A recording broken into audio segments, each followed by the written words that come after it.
je t'aime, jamais je ne t'oublierai. Là, je vais faire quelque chose que j'ai jamais fait pendant mon émission. C'est-à-dire que je vais passer en entrevue. Je peux pas me passer en entrevue parce que ce serait un petit peu compliqué de commencer à me poser des questions.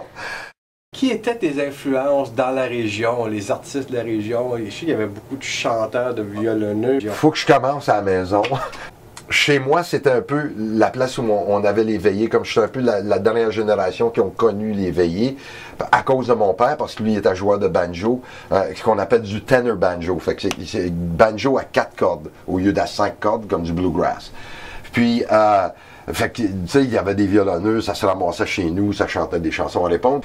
Fait que c'est un peu là qu'est commencé l'influence. Faut dire qu'à l'époque aussi, à l'école, on avait un programme de musique à tous les jours. Fait que Rosita, qu'on appelait Rosita M. Desroches, parce qu'il y en avait un autre.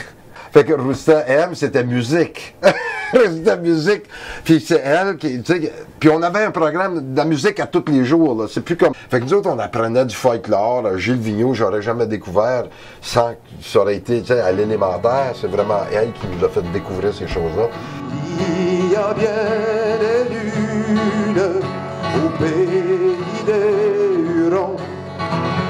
Une nuit claire et sainte qui a séparé les dents.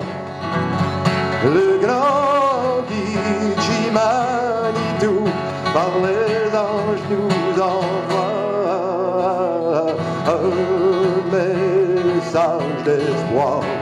L'enfant d'amour est sous Adonia, est sous Adonia. Oh, oh, Wendake, oh, Wendat, oh, Wendake. Wendat meaning obviously the Hurons, and Wendake, their territory, la Huronie, Huronia. Bon, par la suite, moi j'ai eu Robert Robitaille en 4e année, qui était le premier prof que j'avais eu où il a sorti une guitare en salle de classe. C'est comme les vendredis, si on faisait les bons garçons et les bonnes filles, ben, vendredi, il sortait sa guitare, puis il chantait des chansons. Il nous faisait découvrir des chansons.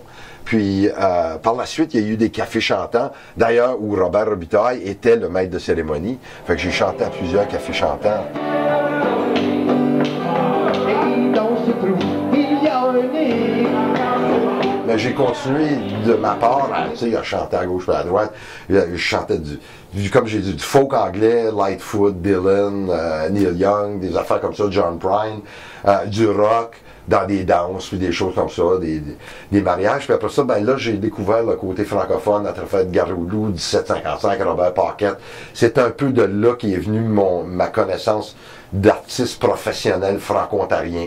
Dans le cadre du Festival des Quenouilles, il y avait un concours qui s'appelait La Découverte. Puis moi, c'était en 82. Fait que la Découverte 82, j'ai remporté d'ailleurs contre les gars de Brosse Camarade, qui n'étaient pas Brosse Camarade dans le temps, les frères Lamoureux. Puis il y avait d'autres artistes de la région qui avaient participé. Puis moi, j'étais tout seul à la guitare acoustique. Puis bon, ils ont bien aimé ce que j'ai fait. Puis après ça, j'ai fait le spectacle. Tu gagnais...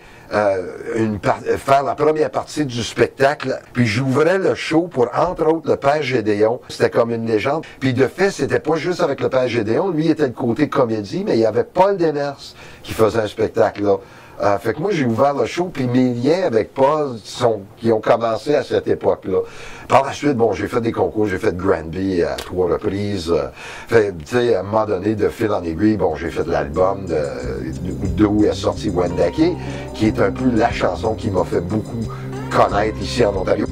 Par la fenêtre d'une journée de pluie, vers le passé, s'envole mon esprit.